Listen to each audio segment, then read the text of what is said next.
Fala da palavra de Deus, e depois eu já ordeno os papéis aqui.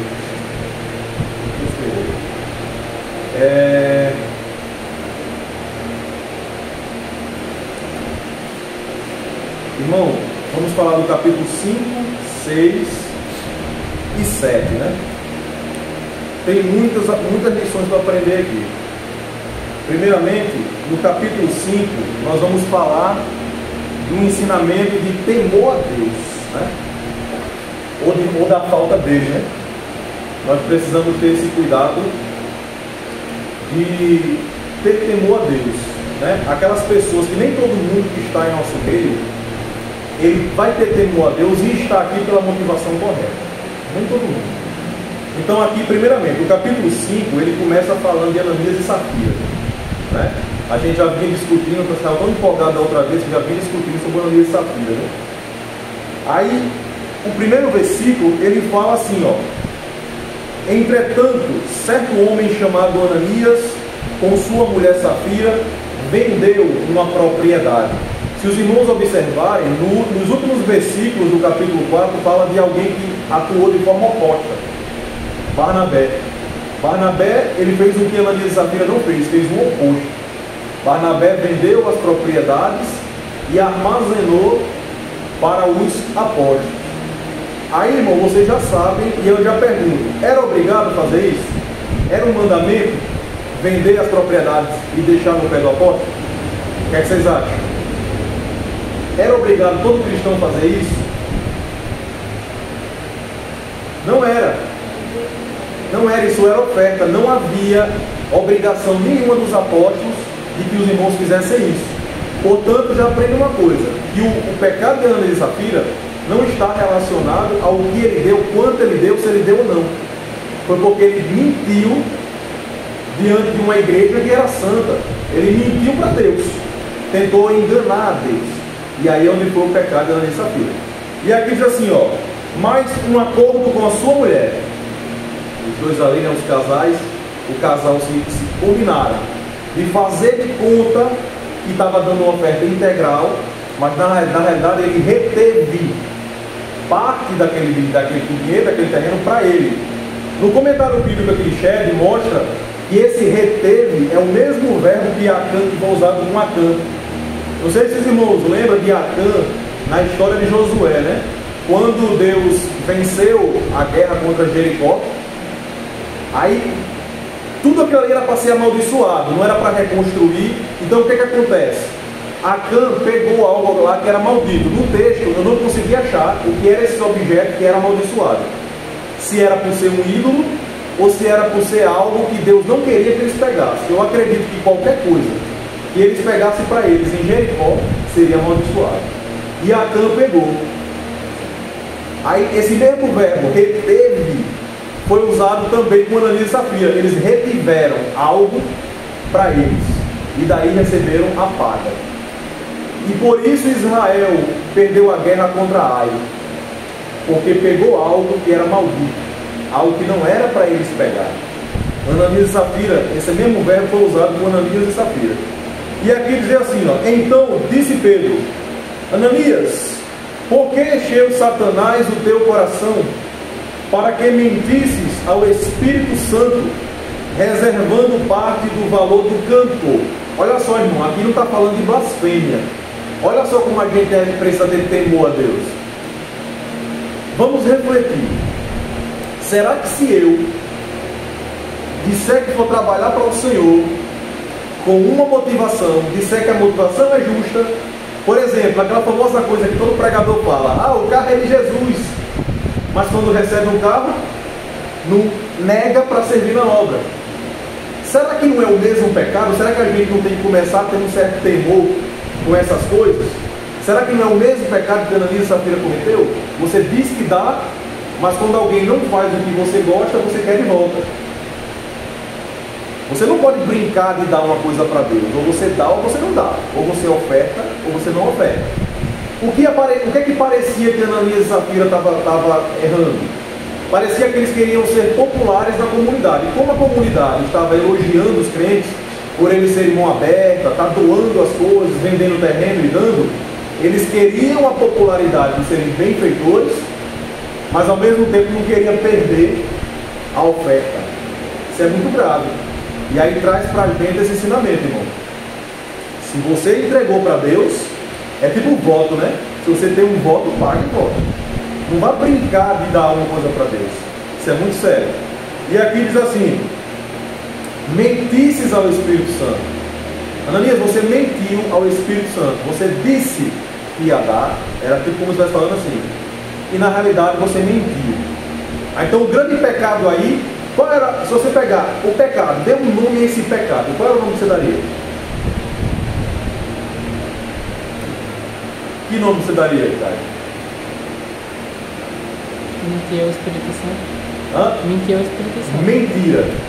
Perfeito. Mentira é um pecado. Mas qual é o pecado que quando a gente mente para ter uma boa aparência, mas na realidade a gente não é aquilo que a gente aparenta ser? Qual é o nome disso? Hipocrisia. O pecado da hipocrisia. Você quer parecer, você parece ser uma pessoa liberal no sentido de doação, mas na realidade você não tinha amor nenhum à obra. Era o pecado de Ananias e Safira, né? Além da mentira, né? E aqui diz assim: conservando porventura, não seria teu? Tipo assim, Lázaro, rapaz, você disse que ia dar seu carro para a igreja. Se você não tivesse prometido, o carro não ia ser seu? E estaria tudo certo? Então por que você disse que ia dar e depois disse que não deu? Enganando. E outra coisa, quando você mente, aqui no texto, você vai ver no comentário aqui, quando você mexe com a igreja, você está mexendo com Jesus. Quando eu brinco com a igreja, quando eu maltrato a igreja, eu estou mexendo com Jesus. E eu vou explicar lá na frente essa questão aí de mexer com a igreja. E aqui diz assim: conservando porventura, não seria teu? E vendido, não estaria em teu poder? É igual quando meu pai que usa esse termo. Ele diz assim: irmão, se você não der de coração a oferta, é melhor você comprar de bala. Melhor você comprar de confeito, porque não vai estar pecando. Você está comprando para você, do que você dizer que vai dar e não dá. Olha só, a gente não estava nem referindo, mas olha só para a doutrina da contribuição, dízimos e ofertas. Pode trazer essa reflexão também. E aqui diz assim: como, pois, assentaste no seu coração este desígnio? Irmão, Satanás tentou, mas ele só fez com o que ele quis. Quando fala que assentou no seu coração, é porque você deixou amadurecer dentro de você essa natureza ruim. Os comentaristas geralmente comparam Ananias e Safira, essas pessoas, Geazi, por exemplo, do Antiga Aliança, com Judas. Judas andou com Jesus, aprendeu com Jesus, não é o caso de Ananias e Safira, mas é porque eu fiz relação de Ananias e Safira com dois personagens da Antiga Aliança, que foi Acã e Geazi, pessoas que brincaram com coisas espirituais. Acã desobedeceu, sabia que não era, pegou algo maldito e o todo Israel pagou o preço. Geazi pegou um presente que Naamã ia dar para Eliseu, mas Eliseu não quis. Duvido muito, se Eliseu tivesse autorizado, não teria pecado nenhum. Mas qual foi o problema? Que ele mentiu. Eliseu falou: porventura meu espírito não estava contigo? Ele mentiu para o profeta para pegar o presente de Naamã. Então foram pessoas que brincaram com o espiritual, mentindo. Todos eles foram hipócritas, todos eles foram mentirosos, entendeu? Andaram com pessoas sérias, andaram com pessoas de Deus, mas eram desalmados, eram pessoas que não deliberadamente, porque quiseram, eles preferiram rejeitar o ensino de Deus para fazer o mal. Tem muita gente que faz isso, muita, não são poucos. Amém? Quer falar alguma coisa? Ouvindo estas palavras, Ananias caiu e expirou, sobrevindo grande temor a todos os ouvintes. Irmão, tanto no versículo 5 como no versículo 11 fala sobre grande temor. E é a característica de uma igreja verdadeira que busca Deus, é o grande temor a Deus. Ela não brinca de ser crente. É uma igreja mais reverente, tem mais cuidado nas decisões que faz. A igreja de Cristo, percebam, uma igreja avivada, ela tem mais reverência quando vai ao culto, reverência com os hinos que cantam, preocupação com o que está sendo ensinado. tem mais cuidado com quem convida para pregar, porque sabe que aquilo não é qualquer lugar, e a gente está expondo a igreja àquele ensinamento. Uma igreja que é mais carnal, ela não liga para nada. Qualquer pessoa, qualquer coisa é aceita. Uma igreja espiritual não. Ela tem mais cuidado. E aqui, o que gerou nesse povo, ou eles já tinham, foi um grande temor.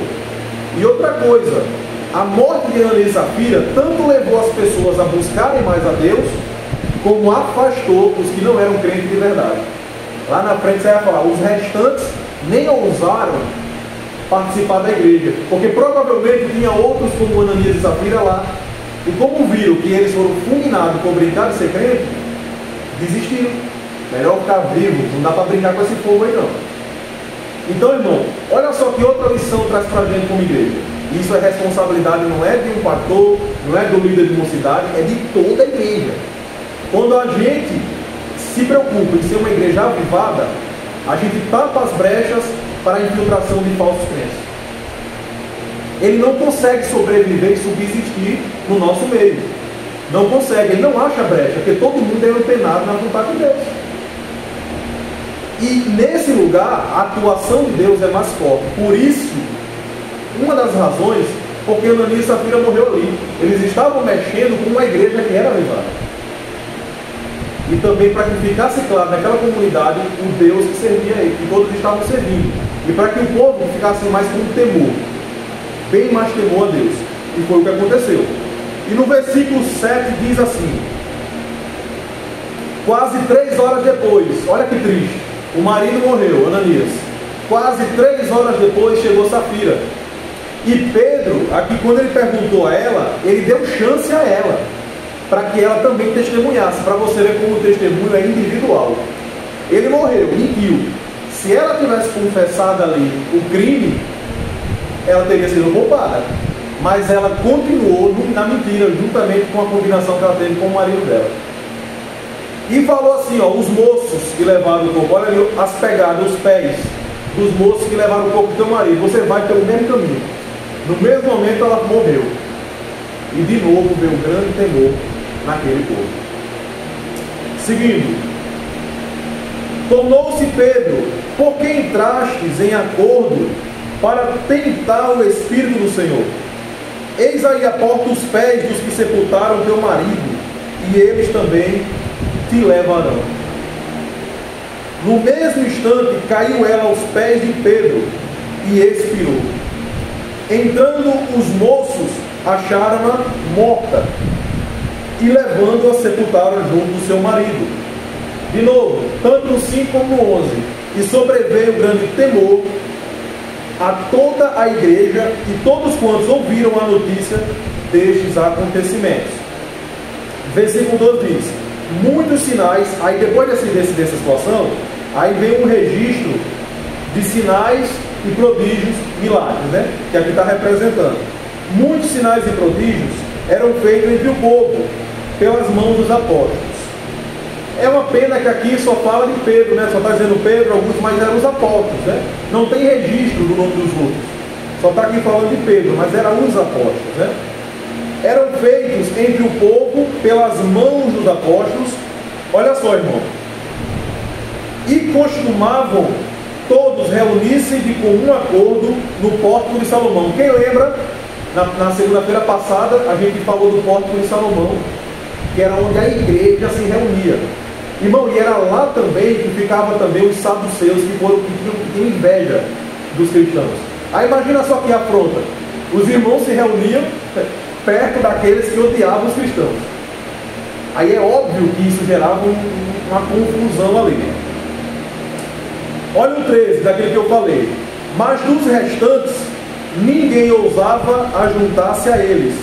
Esse restante, os comentaristas falaram, aqui foi Chebe e outro comentarista, esses restantes poderia ser os fariseus, os líderes, sacerdotes, como também aquelas pessoas que não eram crentes de verdade. Os restantes, acredita também que esse era um nome que era dado para aqueles que não eram crentes. Tá? É assim, ó, mas os restantes, ninguém ousava ajuntar-se a eles. Irmão, tem pessoas, não tem aquelas pessoas que quando vê uma pessoa endemoniada, ou alguma pessoa que sabe que é profeta, Eu estou dizendo isso porque eu cresci na Assembleia de Deus, e eu já ouvi várias vezes. Cai uma pessoa endemoniada, aí tem gente que não tem nem coragem de ir lá, né? Eu não vou lá não para ele não revelar os meus pecados. E tem aqueles outros, né? Isso eu estou dizendo isso que foi onde eu cresci, eu ouvi muito isso. E outras pessoas que dizem o seguinte: rapaz, ali tem aquele irmão que ele revela os pecados dos outros, né? Em profecia. Ah, então eu não vou não, que ele vai revelar os meus pecados. Tem muita gente, já ouvi isso demais, que fala isso: não, eu não vou lá não, porque aquela irmã, aquele irmão é muito usado em profecia. E como eu não estou com a vida no altar, eu vou ser envergonhado em público. Já ouvi muito isso. Acabou isso, né? Acabou muito isso. Mas realmente. Acabou muito isso. Mas tinha muito isso. Aí os irmãos tinham medo. É muito parecido com esse temor aqui. Com esse temor aqui que está mostrando. As pessoas viram que se eles brincassem, morreriam. Seriam fulminados.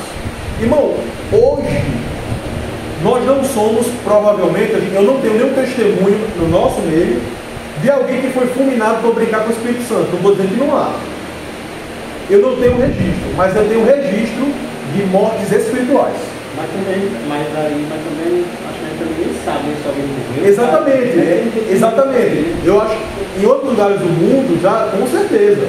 Né? Mas estou dizendo assim, mas o que eu, Caleb, testemunhei na minha vida cristã? Mortes espirituais.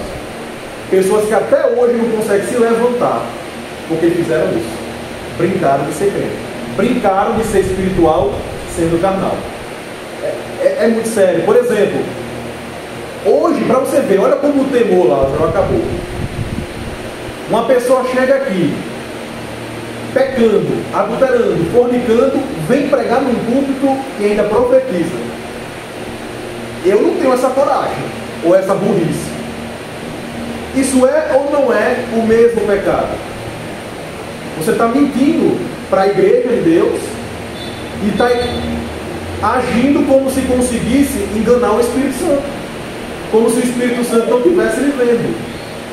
Aí então o que acontece? Você prega e mente. Muitas dessas pessoas não foram fulminadas, mas hoje estão mortas espiritualmente. Muitas vão voltar pela misericórdia de Deus, e é isso que a gente espera, mas muitas não conseguem voltar porque cometeram o pecado de Adão e Safira. Não venderam o terreno e mentiram para a gente, mas propagaram para a gente que tinha um dom, que era uma pessoa de Deus, mas no fundo ele não estava com a vida no altar. É o mesmo pecado de hipocrisia. O mesmo pecado. Como se estivesse enganando o Espírito Santo. E aqui diz assim: e crescia, irmão, mais e mais a multidão de crentes, como tanto homens como mulheres, agregados ao Senhor. Quem era falso crente não tinha coragem de se reunir ali, porque a motivação dele não era adorar a Deus nem servir a Deus, era tirar lucro daquilo. Mas quem tinha sede de Deus, irmão, isso aí é inevitável. Corre para os pés de Jesus. Quem tem sede de Deus, vem correr para a presença de Deus. Por exemplo, aquela mulher que tinha fluxo de sangue, ela não podia chegar perto de Jesus, mas se a menos eu tocar na orla do seu vestido. Na orla do judeu, eu estava dando uma olhada em umas pesquisas judaicas, é tipo uma trançazinha que tinha na barra do vestido. Se ao menos eu tocar, ela colocou a fé. Ela não sabia nem se podia, mas ela, na realidade, ela sabia que era proibido, mas mesmo assim ela arriscou pela fé. É por isso que Jesus que ele tocou, né? Porque ela puxa essa corrida. Por isso que Jesus sempre, quem tocou de Jesus, ela foi só assim, passou não, mas ela puxa essa corrida. O que Jesus sentiu foi a fé, né? Porque ela foi tocada pela fé. Ele tocou na orla, mas o tocar que Jesus sentiu foi um tocar diferente, porque eu saí de virtude, de poder. Vi sair no poder de mim, né? Aqui nesse momento tinham pessoas que traziam enfermos de vários lugares. E aqui se cumpre aquela profecia, profecia não, o que está em Atos, se eu não me engano, 1:8. E sereis minhas testemunhas tanto em Jerusalém, como em toda a Judéia, ok? Samaria e nos confins da terra. Então vinham pessoas da vizinhança trazer enfermos. Aí já ia o cumprimento. Judéia, alcançando pessoas da Judéia para serem curadas. E as pessoas vinham igual aquela mulher do fluxo de sangue. se pelo menos só a sombra de Pedro passar, ele vai ser curado. O texto não diz que era a sombra de Pedro que curava, era aquele povo que trazia. Mas eu estava pesquisando em outros comentários, mostrando, irmão, isso aí é comentário, viu, irmão? E as pessoas tinham muita superstição e acreditavam que a sombra curava. Então era o conhecimento que elas tinham. Mas a gente não pode dizer que eram pessoas incrédulas. Porque aqui está falando que quem ia buscar essa cura eram pessoas que criam em Deus. Que estavam buscando a Deus verdadeiramente. Quem é que estava se afastando? Eram aqueles que não eram crentes. E no final do texto diz: e todos foram curados. Aqui, ó, no versículo 16. E todos eram curados. Então essas pessoas que vinham com os seus enfermos trazer para Pedro, para que pelo menos a sombra de Pedro curasse, com certeza elas saíram de lá com a cura. Até porque Lucas está aqui reportando o que acontecia mediante o Espírito Santo. O livro de Lucas é um livro histórico, mas acreditam que ele escrevia mais como fosse um redator, né? Não tinha tanto detalhe jornalístico, vamos dizer assim. Há quem acredite. Mas o que a gente enxerga em Lucas é que Lucas ele queria trazer o que Deus estava fazendo. Então aquelas pessoas que traziam, vamos lá, aí chega, eu trago o Caio, por aqui Caio, rapaz, tem uma multidão.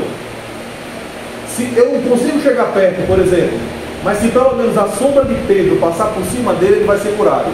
Você tem dúvida que essas pessoas não foram curadas?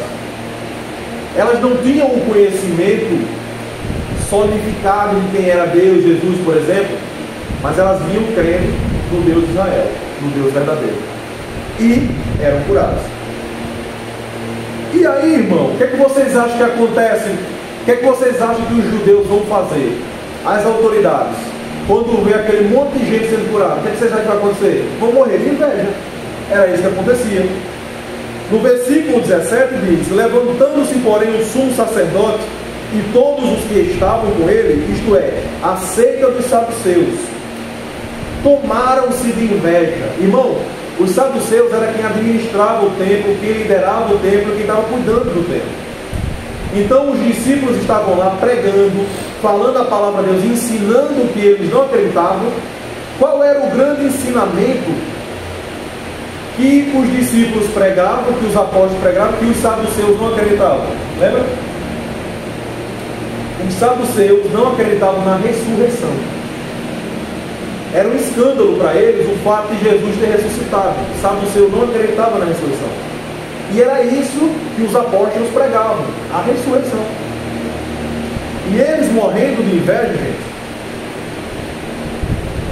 perseguiram os discípulos. E eu queria aqui só dar uma retornada, irmão, sobre o versículo 5:11, que diz assim: grande temor. O ato de grande temor, ele é conveniente a uma igreja. Uma igreja que afasta-se do pecado. Uma igreja que afasta-se do pecado, ela é uma igreja que tem temor. Porque é por isso que ela fala: eu não tenho como ficar diante de Deus em pecado. Quem tem temor a Deus, pelo menos luta para deixar o pecado. É uma característica. Outra característica: aumenta a santidade e a sinceridade. Santidade é se desviar do mal, se desviar do pecado, e a sinceridade. O sim é sim e o não é não. Não tem como uma igreja avivada ser uma má pagadora, ser um caloteiro, ser um mentiroso, ser um barraqueiro na rua. Não tem como. Uma igreja que é avivada, ela reflete esse comportamento fora da congregação. E aqui, ó, cria o espírito submisso e obediente. Outra característica de uma igreja avivada: ela não é rebelde. Não tem gente batendo, peitando gente. São obedientes. As pessoas, elas prezam pela obediência. Ela tem aquela cultura: se eu sou um jovem e desobedecer Lázaro, eu estou desobedecendo a Deus. Esse é um espírito que reina numa igreja que é avivada. Ela tem essa consciência muito bem solidificada. Não é uma igreja que, assim, eu não dou satisfação a ninguém. Não, isso é da carne. A igreja de Deus, ela não tem esse espírito. Uma igreja que tem grande temor. Lembra que eu falei de grande temor quando Ananias e Safira morreu? Não gerou grande temor? Então a igreja ficou mais com esse espírito. E aqui diz assim, ó: e a igreja que tem grande temor, ela confirma a presença real de Deus. Certo? No versículo 13 13 e 14. O temor da multidão evitou a infiltração de pessoas erradas. Falamos isso. E outra coisa, irmão. No versículo 11, é a primeira vez que é citado, pelo menos registrada, a palavra, o conceito de igreja. Igreja. É a primeira vez que é citado. Logo após, né? Depois que você vê aí, depois que tem essa questão aí da Ananias e Safira, aí existe aí uma congregação. Irmão, e aqui traz um grande ensinamento. Por isso, Emília, você não pode falar, eu sou igreja. Não faz o menor sentido uma pessoa dizer que eu sou igreja no significado da palavra. Porque igreja é assembleia. Igreja, não existe igreja com uma pessoa. Igreja é um grupo de pessoas. Então eu não posso dizer que eu sou igreja sozinho. Tem que ter uma congregação. Então, igreja, no sentido secular, ela é como se fosse um parlamento. Uma cidade e umas pessoas que se juntam para criar leis. Lá fora, na época da Grécia, como se fosse um parlamento. No Antigo Testamento, igreja era a comunidade, e a palavra é eclésia. Essa palavra eclésia que é igreja. No Antigo Testamento significava a comunidade de Israel. Na Septuaginta está escrito, né, que era a comunidade de Israel.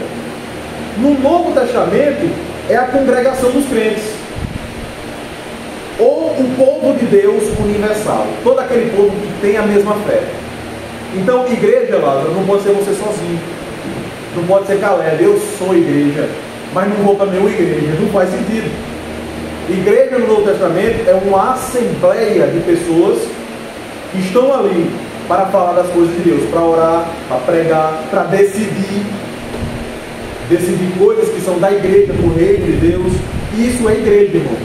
Então você já corta aí quando uma pessoa disser que é igreja, mas nunca quer estar no meio da igreja.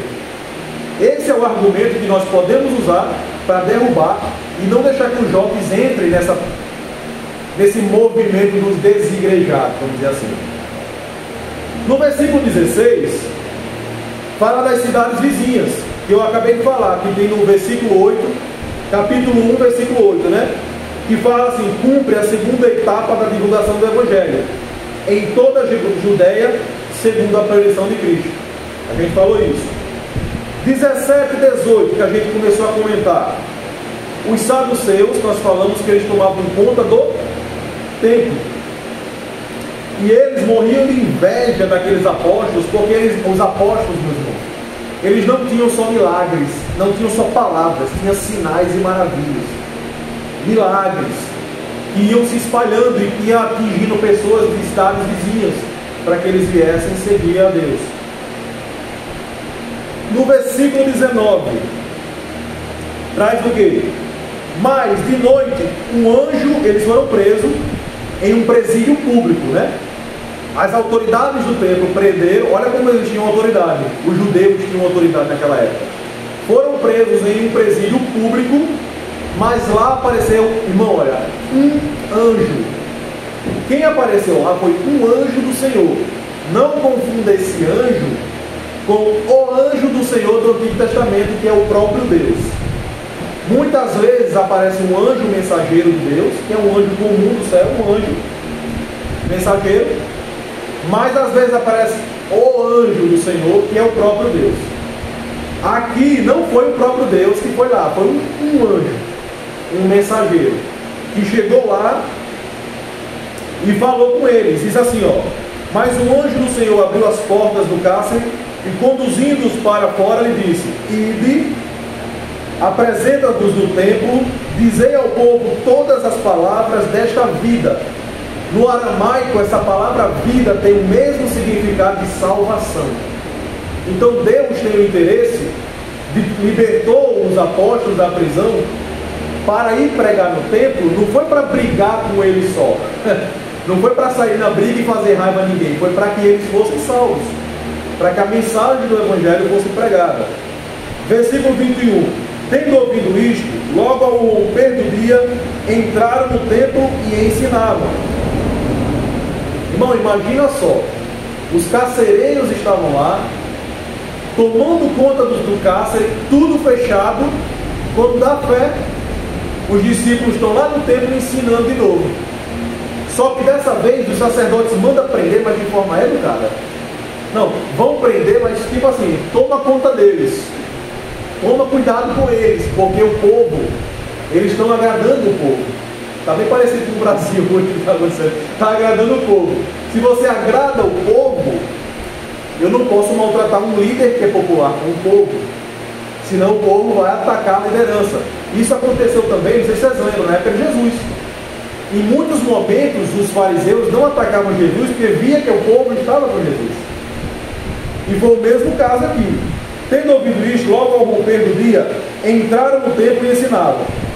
Chegando, porém, o sumo sacerdote e os que com eles estavam, convocaram o sinédrio. Irmão, o que é o sinédrio? Sinédrio é um senado. Não tem o nosso parlamento, que tem a Câmara dos Deputados e o Senado. Senado dá uma ideia de ser os parlamentares mais maduros, mais velhos, e aí subtênis que tem mais sabedoria para decidir certas situações. Então o sinédrio pode ser considerado um senado onde as pessoas mais experientes dos judeus decidiam coisas importantes, e foi isso que fizeram. E era lá onde Gamaliel estava. Quem lembra de Gamaliel? Aí então o que acontece? Chegando, porém, o sumo sacerdote e os que com ele estavam, convocaram o sinédrio e todo o senado, olha aí o sentido, dos filhos de Israel, e mandaram buscá-lo no cárcere. Mas quando chegaram no cárcere para buscar ele, cadê eles? Vai ser hoje, irmão Alex. Estavam ensinando no templo. E aí foi, opa, não vamos poder mexer com esses rapazes aí, porque eles estão agradando as pessoas. Mas os guardas indo, não os achavam no cárcere, e tendo voltado, relataram, dizendo: achamos o cárcere fechado, com toda a segurança, e as sentinelas nos seus postos junto às portas, mas abrindo-as, ninguém encontramos dentro. Ou seja, não tinha ninguém. Por que Lucas botou isso daqui? Mais um milagre, mais uma maravilha que Deus fez. Quando o capitão do templo e os principais sacerdotes ouviram essas informações, ficaram perplexos a respeito deles e do que viria a ser isto. Dessa vez, o que eu achei interessante é que eu não vi, pelo menos naquele momento, nenhuma agressão aos soldados. Pode ser até que tivesse acontecido internamente e Lucas não escreveu. Mas aqui, olha só, qual foi a reação deles? Ficaram perplexos sem saber o que dizer. Como é que pode? Estava fechado, segurança máxima, tudo fechado, e eles não estavam lá. Então foi um milagre. O que aconteceu? Neste ínterim, alguém chegou e lhes comunicou: eis que os homens que recolheste no cárcere estão no templo ensinando o povo. Nisto, indo o capitão e os guardas, os trouxeram sem violência, como a gente falou, porque temiam ser apedrejados pelo povo. Se eles chegassem lá, arrastando eles como eles queriam ou desejavam, as pessoas não só iam discordar, como iam jogar pedra para cima. Ia ser talvez uma guerra civil, uma revolução civil, né? Trouxeram-nos, apresentando-os ao sinédrio e ao sumo sacerdote, interrogou-os, dizendo expressamente: vos ordenamos que não ensinasse neste nome. Ou seja, eu não proibi vocês falar de Jesus, por que vocês não desobedeceram? Não é? Contudo, encheste Jerusalém com a vossa doutrina, e quereis lançar sobre nós o sangue deste homem. Por que vocês acham que eles falaram isso? Quereis lançar sobre nós o sangue deste homem, porque era o que a gente já vinha discutindo desde os dois últimos segunda-feira. A pregação deles traziam a culpa dos judeus sobre a morte de Jesus. Ou seja, Jesus morreu porque vocês, olha, presta atenção, quase que eu falei uma heresia, né? Jesus morreu porque ele se entregou, mas foi pela mão dos pecadores, que nós também temos essa culpa, como também os judeus carregavam essa culpa, porque os judeus, como a Bíblia fala, vim para os meus, mas os meus não quiseram, entendeu? Jesus veio para os seus, mas os seus não os quiseram. Ou seja, eles rejeitavam. Era para aceitar, Teve judeu que aceitou? Claro que teve. Teve sacerdote que se converteu? Muitos. Claro que teve. Mas muitos deles preferiram, agarraram-se com inveja e corroboraram, ajudaram para que Jesus morresse na cruz. E a mensagem dos apóstolos não tinha como fugir disso. Mas isso não era para que eles fossem condenados. Era para que eles se arrependessem e também recebessem a salvação. Olha que maravilha.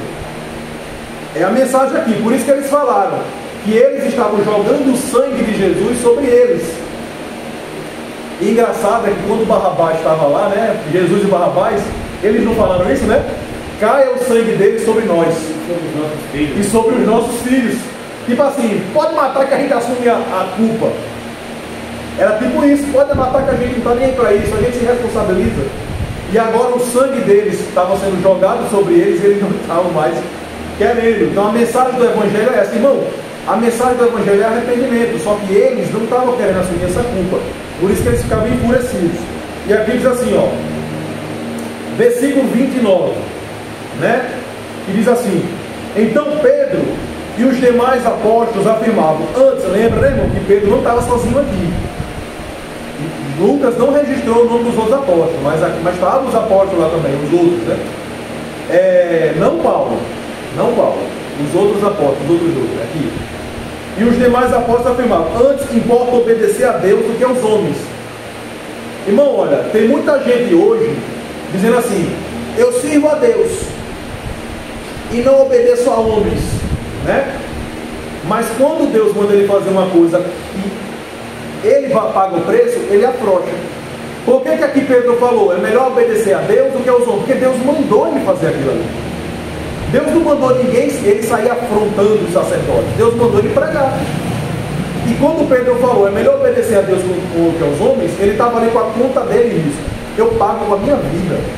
Será que as pessoas de hoje que falam, eu não obedeço a homens, eu obedeço a Deus, ele assume a responsabilidade disso que ele fala? Será que ele paga com a vida dele? Será que ele é tão corajoso assim? Aqui é diferente. Aqui ele estava sob a ordem de Deus. Quem tirou o anjo, houve um milagre que o anjo tirou eles da cadeia e botou uma ordem, uma missão. Vá lá para o templo e continue ensinando. E eles simplesmente só obedeceram o que Deus mandou fazer. E eles, é isso que eu estou fazendo. Existe, irmão, na Bíblia, essa discussão a gente tem em livro de Timóteo. Quando é que eu devo obedecer às autoridades? Né? No Novo Testamento e nas cartas tem essa discussão. E quando é que eu obedeço a Deus? Irmão, você vai obedecer à autoridade simplesmente até o momento que essa ordem não fere o mandamento de Deus. Por exemplo, eu citei até o exemplo da pandemia. Fique em casa. Não, eu vou fazer culto. Não, irmão, culto em casa. Não tem para que desobedecer às autoridades. Fique em casa. Vamos ficar em casa. Agora, se uma autoridade fala assim: eu quero que vocês apoiem o aborto, ou então morre todo mundo, o que é que a igreja deve fazer? Morre todo mundo. Mas não vamos desobedecer a ordem de Deus. Nesse momento, a autoridade quer que a gente fira a palavra de Deus. Aí nesse momento você esquece a autoridade terrena e só obedece a Deus. Simples assim. E era isso que ele estava fazendo aqui. E aí fala: Deus, porém, com a sua destra. Deus, porém, com a sua destra. Sim, o versículo 30. O Deus de nossos pais ressuscitou. Cheve fala aqui que nesse momento de ressuscitou, nesse momento a tradução pode ainda não ser ressuscitar. Pode ser só levantar ministerialmente, porque no original fala levantar. Aí provavelmente nessa tradução que ressuscitou, Pedro estivesse falando de Jesus sendo levantado ministerialmente. Deus levantou Jesus ministerialmente. E por que ele falou Deus? Porque Pedro estava falando: o Deus que vocês acreditam, o Deus que vocês dizem que servem, levantou Jesus. Para que ficasse bem claro que é o mesmo Deus, né? O Deus que você serve levantou Jesus. Ou seja, e aqui continuou, mas também fala da ressurreição. A Jesus a quem vós matastes. Imagina só como é afrontoso. Pendurando no madeiro, morrendo como um maldito. Ou seja, você matou o ungido de Deus como um maldito. Olha como é forte. Deus, porém, com a sua destra o exaltou a príncipe e salvador a fim de conceder a Israel, olha a graça, o arrependimento e a remissão de pecado. Ou seja, vocês mataram, vocês fizeram tudo isso, mataram, tiveram a culpa, mas veio para vocês, o que é que a gente espera de vocês? O arrependimento, que é o que o autor, o príncipe Jesus pode lhe dar, que ele gera em você, e mediante o arrependimento você terá a remissão. É o presente de quem se arrepende, é a remissão dos pecados, ou seja, sua dívida está paga. Mensagem essa que todos nós já conhecemos muito bem. Nós que já desfrutamos da salvação, a gente sabe muito bem o que é arrependimento, porque todos nós aqui somos salvos, nos arrependemos dos nossos pecados, e todos nós aqui somos redimidos pela misericórdia de Deus. Então nós sentimos isso na nossa vida, já passamos por essa experiência. E aqui diz assim, versículo 32: ora, nós somos testemunha destes fatos, e bem assim o Espírito Santo, que Deus outorgou aos que lhe obedecem. Para receber o Espírito Santo, precisa obedecer a Deus. Versículo 33, tem que correr aqui, falta agora até. Aqui, ó. Não, no versículo 34, vamos a alguns significados. Alguma pergunta que eu estou falando assim, acelerado para dar tempo para Jefferson falar. Fariseu, irmão. O que era fariseu? Fariseu era um partido dentro dos judeus, religioso, é claro, assim como os saduceus, né? Os fariseus é um partido popular de judeus que dava ênfase à lei como caminho da salvação. E era por isso, irmão, que batia muito de frente com Jesus. Ele é o caminho. Aí imagina, você é Jesus, não é Jesus, e eu sou um fariseu. E é por isso, irmão, que olha como dá a misericórdia de Deus. Será que se Jesus viesse hoje e a gente fosse apegado a outro ensino, será que a gente ia largar nosso aprendizado tão fácil? Por isso que a gente também tem que ter uma misericórdia com os fariseus. Quer que bota o fariseu como se fosse algo distante de nós. A gente se apega, irmão, a certos ensinos também, que às vezes ainda é difícil de largar. E os fariseus que estavam fazendo aquilo, é lógico, muitos estavam apegados à inveja. E se ele está me ensinando, sim, você é Jesus e o fariseu, né, como eu falei. Aí eu digo, você fala, eu sou o caminho. Imagina só como eu, Caleb, que digo que sou fariseu, vou receber esse ensino se eu digo que o caminho é a lei. Se a lei é de Deus e a lei é boa. É lógico que diante, né, do período interbíblico, né, aqueles 400 anos onde Deus não falou nenhuma palavra, muitas heresias foram criadas, muitos ensinamentos errados foram criados.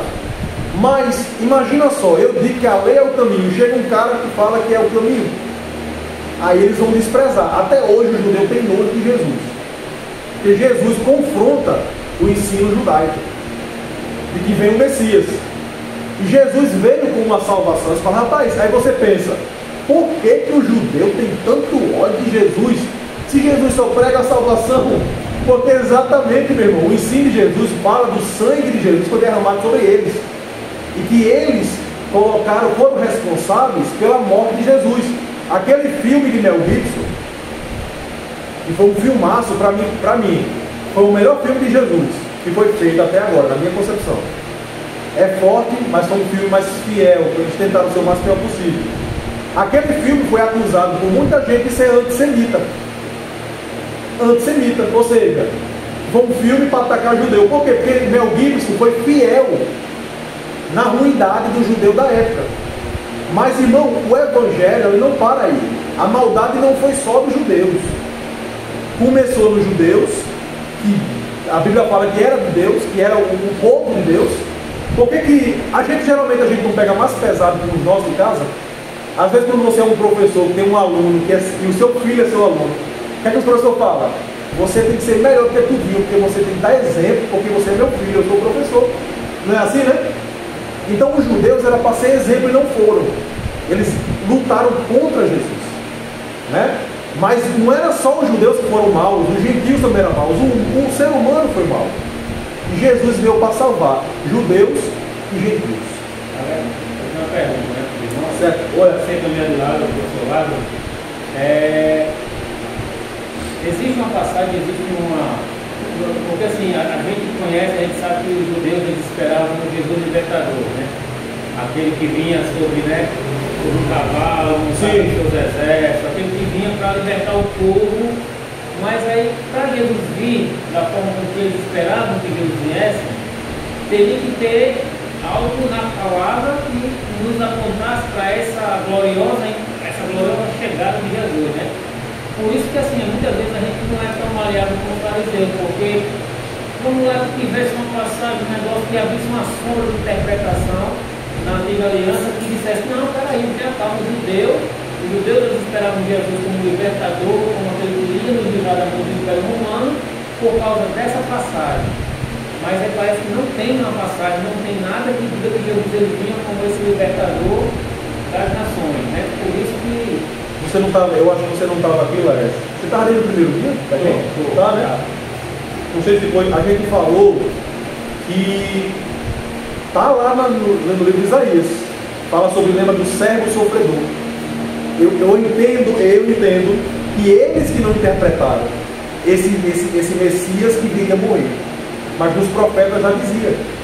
Então eu acho assim, eu entendo que não é que não dizia, eles não tiraram esse ensinamento para eles, não interpretaram dessa forma.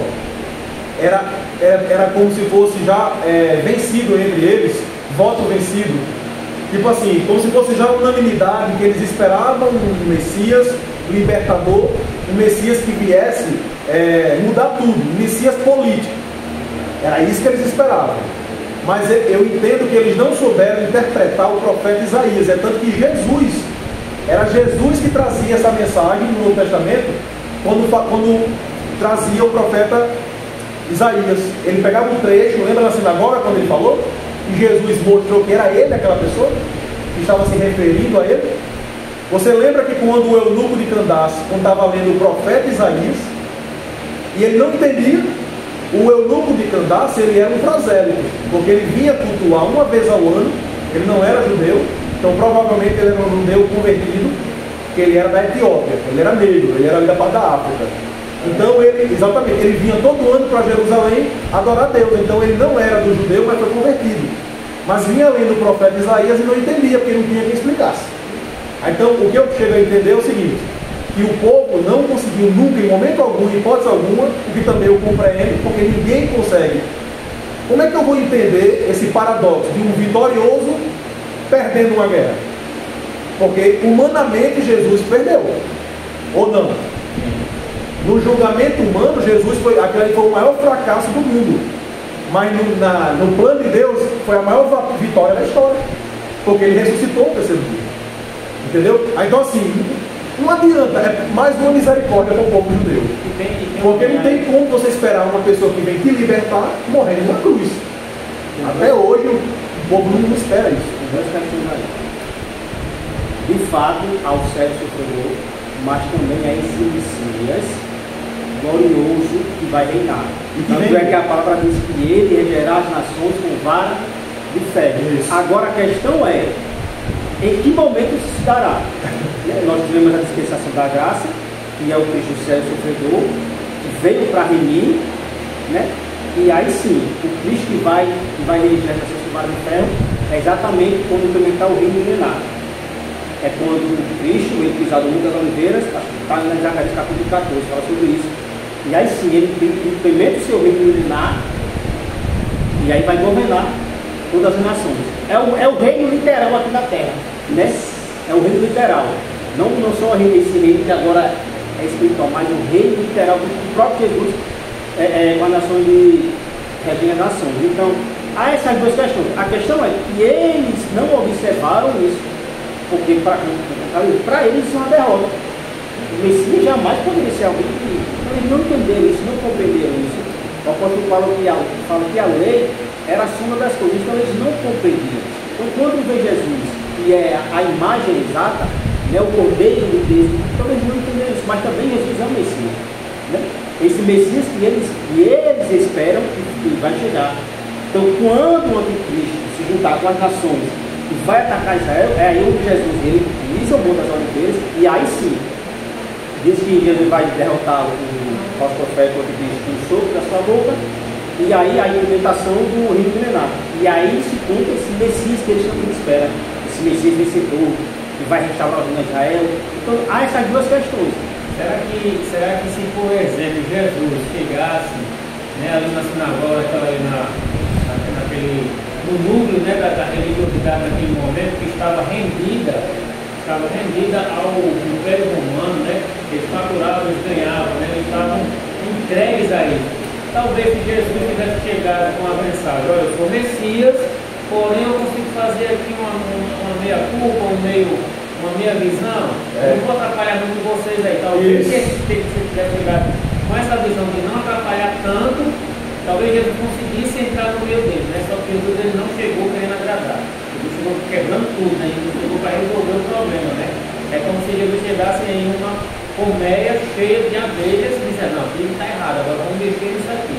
Esse aí, o grande problema de Paulo sempre com o Deus foi esse, porque a justificação dos judeus era sempre pela lei. Então eles achavam que, obedecendo a lei, eles estavam justificados diante de Deus. É por isso que eles não entendiam a missão de Jesus, né, como esse servo sofredor. E é o apóstolo Paulo vai desconstruindo isso. Inclusive ele fala sobre Abraão, pai da fé, que diz que creu Abraão no Senhor e isso foi imputado como justiça. Abraão ele foi justificado pela fé. Então todos que são de Abraão todos que são da fé são filhos de Abraão, tanto judeus como gentios. É por isso que os gentios ele entra pela fé. É por isso que ele entra. Só que os judeus eles não conseguem compreender isso, né? E aí que fica essa questão. Mas sim, há essa questão essas duas questões, né? Outra coisa, quantas vezes Jesus falou de sua morte, os discípulos dele não caíam a ficha do que ele estava falando? Quantas vezes Jesus falava, dizia, dava sinais que ia morrer e ele não entendia. Depois quando ele ressuscita, né, ele aparece a Maria, só vai e fala aí aos discípulos de Emaús. E ele chega e fala e diz que os apóstolos não acreditaram. Então, nem eles que passaram 3 anos com Jesus, eles entenderam. De fato, essa questão do Messias, sofredor, morreu na cruz. Tanto é que quando Jesus está na cruz, ele disse: olha, se ele descer aí, a gente desce aí, salva tudo, porque a gente está acreditando que ele criou a filha de Deus. Porque para eles, de fato, como o cara disse, isso é uma derrota. Não dá para compreender o Messias que vai se entregar, que vai morrer. Né? Muitas pessoas alegam que quando Judas faz a pedir entregar Jesus, era esperando que Jesus se mostrasse o rei. Agora eu vou tomar posse. Eu fazendo isso, eu não tenho para onde correr, não. Agora ele vai se tornar, vai mostrar que ele é o Messias. E quando ele entrega e não acontece aquilo, aí ele volta e diz: não, eu peguei e vou estar sendo inocente. Porque na mente dele, Jesus, ele não é o Messias que eu esperava. Não é aquilo que eu esperava. E de fato isso vai acontecer. Era como você estava falando, foi você falou, já não tem tempo. É tipo como a gente pega o Apocalipse, algumas coisas que a gente não consegue botar na ordem. Rapaz, o que será que isso quer dizer, né? Pegar o livro de Ezequiel, para mim é o livro mais difícil. É o livro de Ezequiel, são profecias que você dizendo: rapaz, o que isso quer dizer? É mais ou menos eles, eu acredito. Tem coisas que a gente, vou me colocando no lugar, né? Só vou entender provavelmente quando vier a se cumprir, porque tem muita discordância no livro do Apocalipse. Então é algo futuro. Então eles tinham essa questão futura, né? Então o Messias ele vem reinar, como o Jefferson falou, vem realmente em pessoa, botar tudo em ordem. Mas para isso ele tinha que esfarelar os fundamentos, né? Jesus veio destruindo fundamentos carnais, fundamentos mundanos, porque o reino dele não é daqui, o reino dele é celestial. Então ele não vai se aliar a reino terreno, onde tem corrupção, mentira, onde tem pessoas que fazem tudo pelo seu ego. Jesus não se alia a isso. Jesus se alia aos menores, aqueles que se humilham. Onde tem gente chega, você sabe que em governo o ego é muito grande. Jesus não se alia com pessoas assim. Quando ele vem em Jerusalém, os pequenos gritam, né? Ele é o filho de Davi. Exatamente. Ele é bem-vindo, né? Aí foi para o Sinédrio, mas lá no Sinédrio tinha um homem lá chamado Gamaliel, um homem respeitado. Gamaliel ele tinha uma doutrina mais liberal comparada com os judeus. Ele era mais humano, ele não era tão pesado com a lei como os outros. Por isso provavelmente ele tivesse tanto aberto. E olha só, irmão, o trabalhar de Deus como não começa do nada, né? Paulo foi que ele cresceu aos pés de Gamaliel. Então o que é que acontece? Você vê como o trabalhar de Deus na vida de Paulo já vinha de muito tempo. Então Deus, ele não vai chamar um rei para falar: o irresponsável ali que não quer nada, Deus transforma. Mas perceba que Paulo já tinha um zelo que não era um zelo dele, ele não era um carniceiro. Vamos dizer assim, ele não fazia isso por psicopatia. Ele não perseguia crente por psicopatia. É importante dizer isso. Paulo perseguia porque ele era zeloso. Ele perseguia porque para ele servia a Deus daquela forma. Porque os cristãos eram pessoas que estavam indo contra Deus, para Saulo. E aí chegou Gamaliel com a sabedoria dele, né? Rapaz, parafraseando, irmão. Parafraseando, no texto não está escrito assim, né? Então vamos fazer o seguinte, vamos ver se vamos se vingar, né? Vamos dizer assim, é de Deus.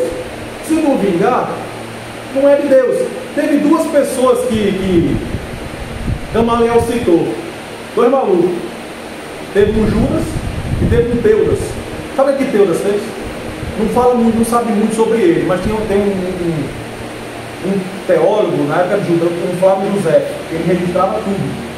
Aí ele disse que esse Teudas não, eu falei Teudas, né? Teudas, foi Teudas.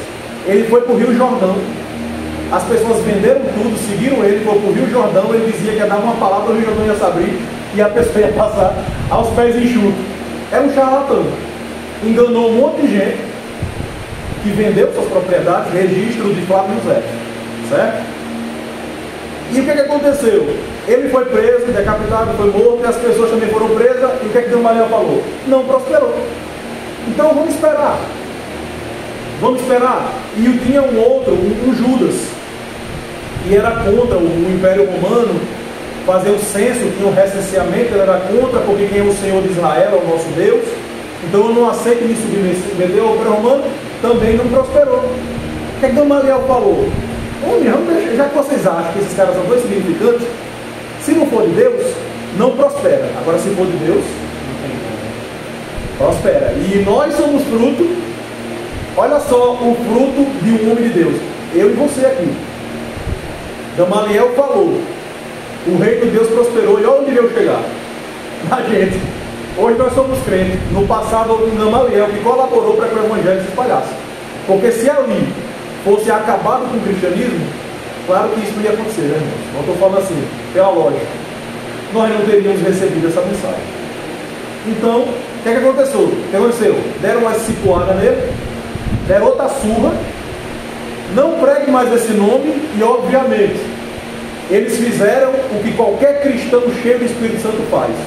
Saíram regozijando, alegre, por ter apanhado, e não era só surra não.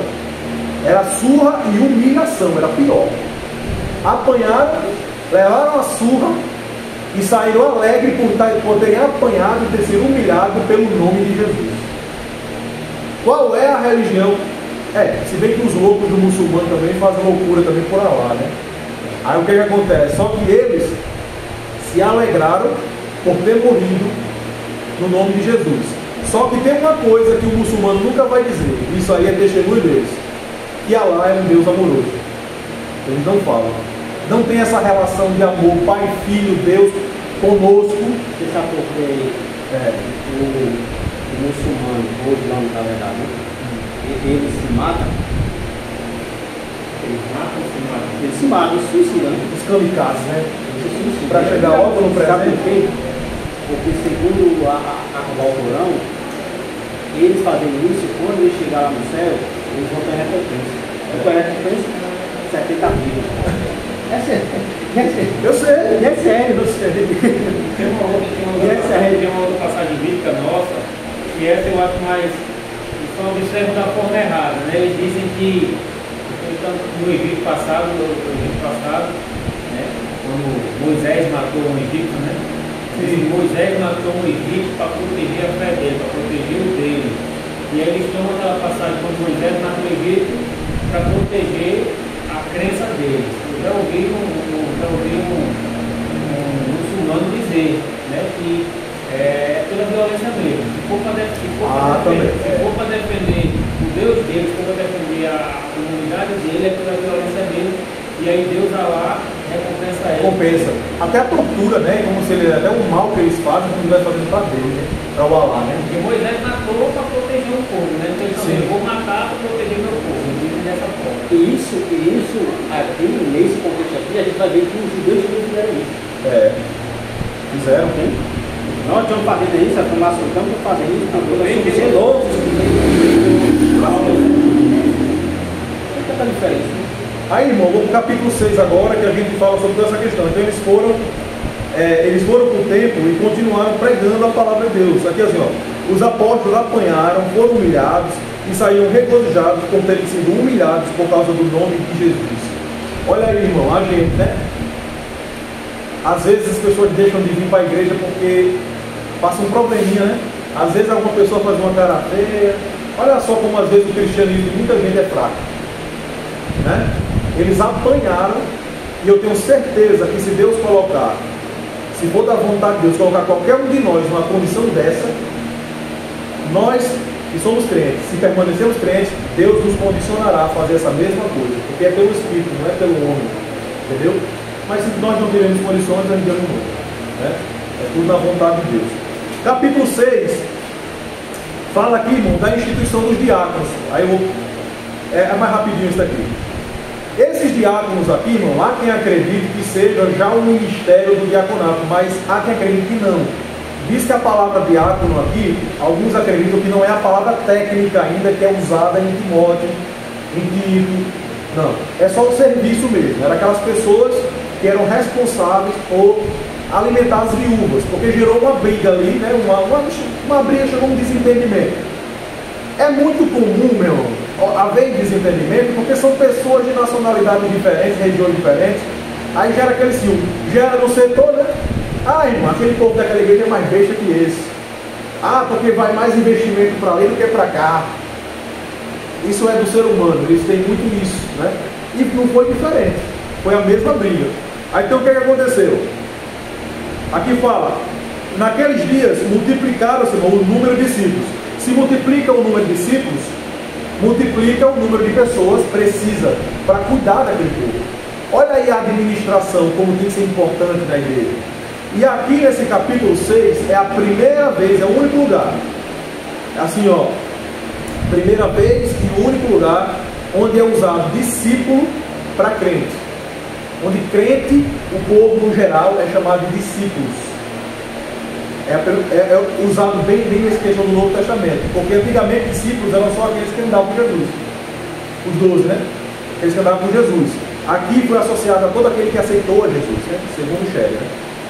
Crentes somente em Atos. Helenistas, quem eram os helenistas? Eram judeus de fala grega. Helenista eram judeus de fala grega. Hebreus eram judeus palestinos que falavam aramaico. Tudo judeu, mas com linguagem diferente. E eles levavam a Bíblia também em hebraico. Então, qual era a queixa? A queixa é que os crentes que eram helenistas, os judeus helenistas, eles estavam queixando que as verbas só estavam indo para as viúvas judaicas. E as viúvas helenísticas estavam ficando desamparadas. Aí Paulo falou, homem, não convém, não Paulo, aí eu com Paulo. Pedro, os apóstolos falaram, não convém, eu que estou estudando aqui, né? Se falar isso hoje, deixa de ser preguiçoso, rapaz. Deixa de ser preguiçoso. Qual era a missão deles? Olha o conceito de missão de cada crente na igreja. Eles estavam preocupados em estudar e em ensinar. Então eles não teriam tempo de administrar uma coisa que outras pessoas poderiam fazer, que era distribuir alimento para as viúvas. Então, irmão, nós da igreja precisamos ter essa consciência de serviço. Às vezes a gente exige que uma pessoa faça um serviço que você pode fazer. Às vezes tem pessoas que estão doentes, aí o pastor não tem tempo de ir lá. Aí tem irmão que fala, aí vamos venerar o doente. Meu irmão, o pastor não veio aqui, mas você, irmão, não pode resolver esse problema. Você não pode ser um missionário, chegar lá, cuidar do irmão, levar para o pastor a informação. Pastor, aquele irmão está doente. Está mesmo, irmão, obrigado por ter avisado, você foi muito útil. Aí, então você vai levar a mensagem, diga se puder, quando vai ter, para a gente vai lá. Porque tem pastor que não tem tempo de ter vida integral na igreja, né? Então o que acontece? Pedro, talvez se fosse no dia de hoje, eu vinha criticar, você levanta aí, faça alguma coisa de útil, vá lá nas viúvas. Mas não, ele estava ocupado com o ensino, enquanto que quem foi cuidar lá? Os diáconos, os servos, cuidar das viúvas, porque ele não ia dar conta. Se os apóstolos fossem cuidar das viúvas, eles não iam ter tempo de ensinar. Viu como a coisa tem que ser equilibrada? E foi isso que foi levado. E aí entra nessa discussão. O que foi que Pedro falou? Eu decido quem é diácono? Não. Olha a diferença da escolha de Matias. Escolha de Matias, o que a gente discutiu? Lançaram sopes. Aqui a igreja escolheu. A congregação. A Assembleia de Deus não tem esse costume, porque a Assembleia de Deus ela é uma igreja episcopal. Mas uma batista ela é mais votação, uma congregacional, ela tem essa característica. Mas de uma certa forma, um pastor não vai persistir a bater de frente com a igreja se uma igreja tem uma cultura diferente da dele. Chega um momento que a igreja ela persiste no ensinamento. Então ali quem decidiu foi quem? A igreja. A igreja que escolheu quem seriam esses diáconos. E pelo nome dos diáconos, irmãos, deixa eu ver aqui o versículo. Quem eram os diáconos? Um deles era Estevão. Filipe, homem cheio do Espírito Santo. Prócoro, Nicanor, Timão, Pármenas, Nicolau. Nicolau, irmão, ele era prosélito da Antioquia. Quem sabe o que é prosélito? Judeu. Era um novo convertido judeu. Um judeu que não era originalmente ele não era judeu, mas ele foi convertido. Era de outra nação. Se uma pessoa fosse de outra nação que não fosse judaica, fosse judeu, mas ele quisesse aceitar o Deus de Israel, ele era aceito. E essas pessoas que eram aceitas eram chamadas de prosélitos. Não nasceu em Israel, não é da tradição judaica, mas aceitou o Deus de Israel. Então ele é prosélito. Porque os judeus também saíam pregando a lei. E quem se convertia eram os prosélitos. E um deles aqui, desses diáconos, era um prosélito. Pelo nome deles, eram todos helenistas. Não era quem estava reclamando? Não era quem estava se sentindo desamparado? É tipo como chegar aqui, por exemplo, Prata, chegar lá na Polo para Pastor Erasmo e diz assim: Pastor Erasmo, não está vindo nada para Prata. Está vindo só para Polo, Nova República. Não vem. Tá certo, vamos levantar algumas pessoas para cuidar de Efrata, já que Efrata está desassistida. Foi bem isso que fizeram, irmão. Aí então ele falou: decidam entre vocês diáconos para cuidar de vocês. Aí decidiram esses homens para fazer o serviço e resolveu o problema. E aí segue. Eu vou finalizar aqui com a introdução de Estevão. Eu vou começar, você está na minha parte? Quem quer falar de Estevão? Eu vou dar a introdução sobre Estevão, certo? Estevão, irmão, era um homem cheio do Espírito Santo de Deus. Sim, deixa eu voltar outra coisa aqui, mas é tanta coisa, perdão. Eles oraram pelos diáconos com imposição de mãos. Quando é que há imposição de mãos? Na Bíblia. Quando você doa, é como se você estivesse doando algo. Que pode ser bênção. Eu posso impor minhas mãos sobre você, declarando bênção, dando bênção, vida de Deus. Cura. O Espírito Santo, por imposição de mão, você pode ser cheio do Espírito Santo, isso é bíblico. E uma responsabilidade e autoridade para servir. Eu chamo o Caio para ser um apóstolo, um missionário, pregador. Eu imponho as mãos sobre você e aí eu estou passando a autoridade do Espírito para você cumprir a sua missão. Foi o que fizeram com os diáconos, certo, irmão? E agora eu vou finalizar. E diz assim: Estevão, irmão, era um homem de Deus que pregava a palavra e tinha o povo da sinagoga dos libertos. Sinagoga dos libertos, irmão, eram os filhos de judeus que foram levados de Israel, do meu judeu, para o império por Pompeu, se eu estiver olhando aqui, foi para Roma, perdão. Descendentes de judeus levados a Roma por Pompeu em 63 a.C. E foram libertos, eles foram levados e foram libertos. Por isso que era a sinagoga dos libertos.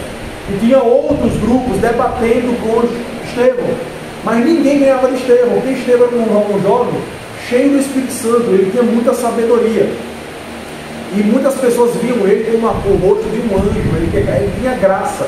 E essa graça, acredita-se que é a graça usada na antiga aliança. Tipo assim, eu achei graça em você. Você é uma pessoa que atrai a minha atenção.